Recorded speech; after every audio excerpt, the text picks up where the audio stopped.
This is for all the C6 Corvette models. This is the 2007 C6 with the LS2. We're having the service charging system issue. We ended up changing the alternator, the battery, and the starter, and all those parts are from O'Reilly. And what happened is that when we changed all those parts, the voltage went up to 13, but after like a day or so, it ended up going back to 11, 10 volts. So that means that something's not right. I ended up looking in forums, and I saw that a lot of people were cleaning the grounds. I cleaned all the grounds, still didn't fix the issue. So what I did is I ended up buying a kit from sackcitycorvettes.com.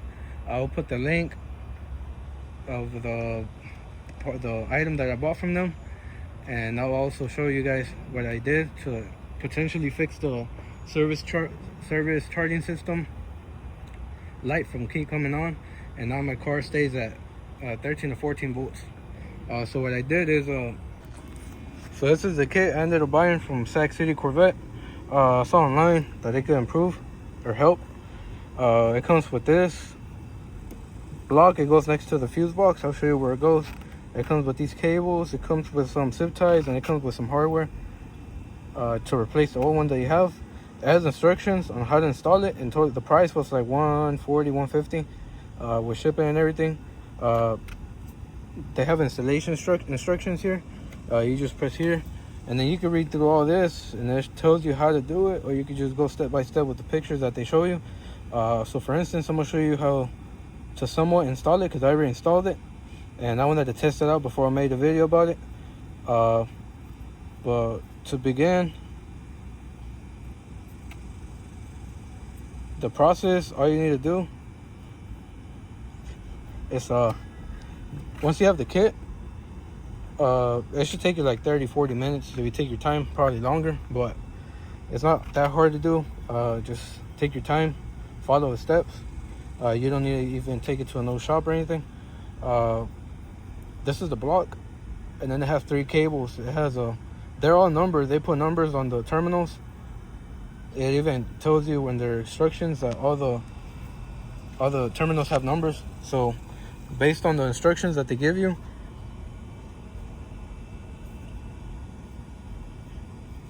you'll be able to go through each one. So let's say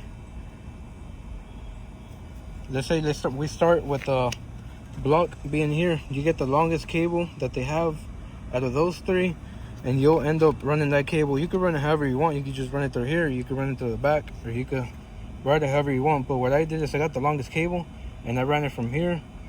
I ran it through here. I took off the engine cover. I ran it next to this fuel line, and I ran it under these lines right here. So I ran down, is this cable right here that you see, and then this is the same cable coming out, and then it plugs into the alternator. So if you come over here, so when you come here, I already installed the box. This is the box that it comes with. I mean there's only 3 cables. Is this one, then there's this one's shorter, and then this is a long one. So just get the longest cable that you have, and you'll run it from here. And then let me show you how I took off. This is how you take off the cover. You just remove this oil cap, and then you pull the cover off like that. So what I did is I ran it through here. You should be able to, you have zip ties, so if you really want to lock it in place, you can just zip tie it here. That's how they do it, and zip tie it here. But what I did is I just ran it through here, ran it under this, and then you remove this cover like that, and this is where my cable's at. So if you go to the other side,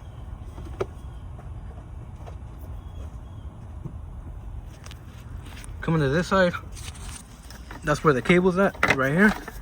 This is the same cable I ran, and then you just plug it into this. Just remove the other bolt and connect it to this, and then that's the first one.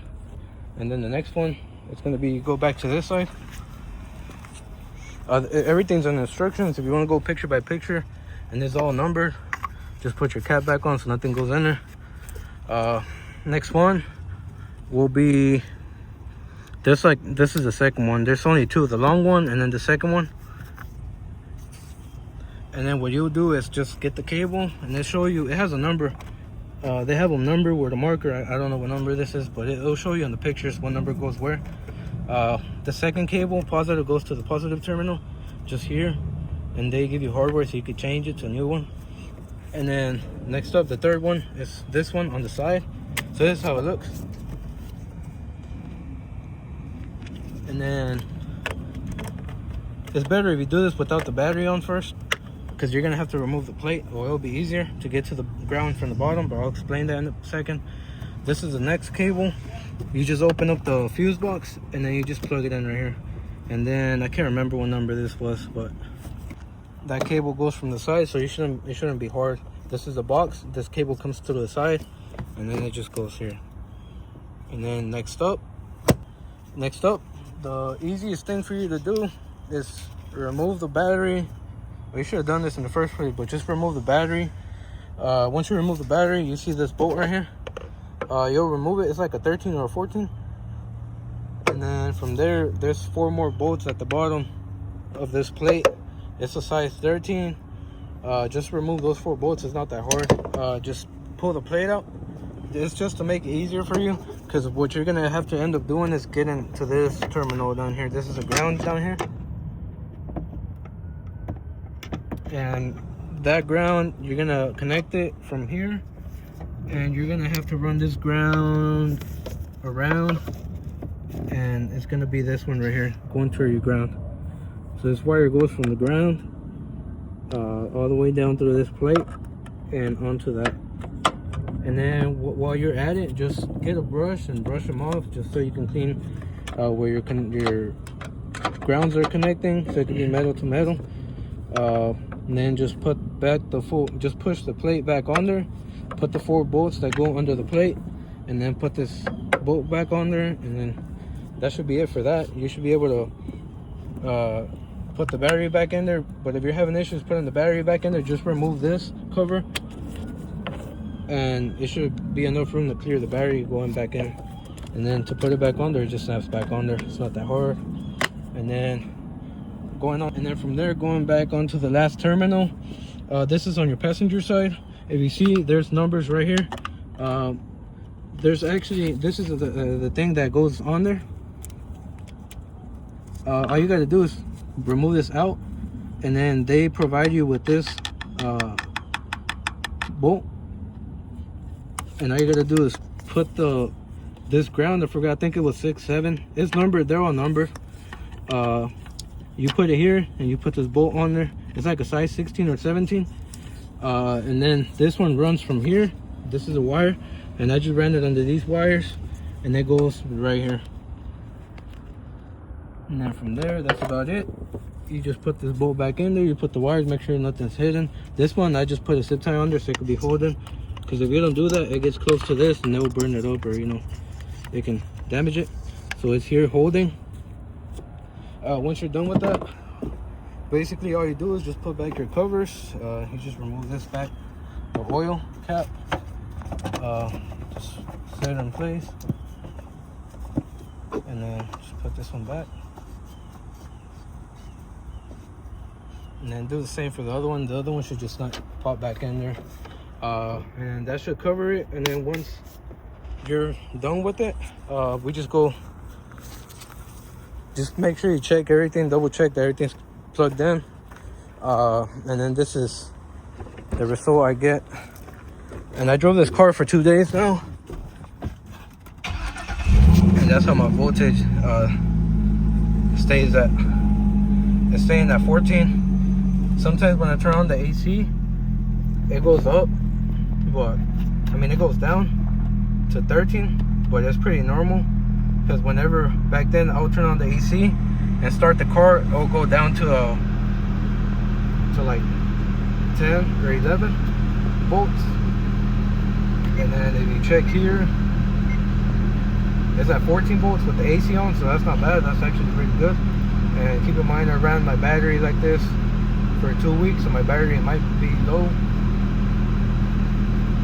But I think that's one of the ways to solve that service charging system. I haven't seen the light anymore. The light come on, So I think it might be a fix that this company provides, because it was a big issue that I had. Made me change all those parts, but my starter was actually messed up. It was cracked from all that heat. So the starter actually has a ground under there as well, so make sure that one's good. But I have a brand new, all those parts are from O'Reilly or AutoZone. It's nothing fancy how some people say change it to this or change it to a bigger alternator. Try this first. It's 140, 150 bucks. It takes about 30-40 minutes, and that's pretty much it. Drop a like, leave a comment if it helps. If you need any help, just leave a comment. If I see it, I'll comment and try to help. And I'll leave the description. I'll leave the link of the item in the description, and that should be it.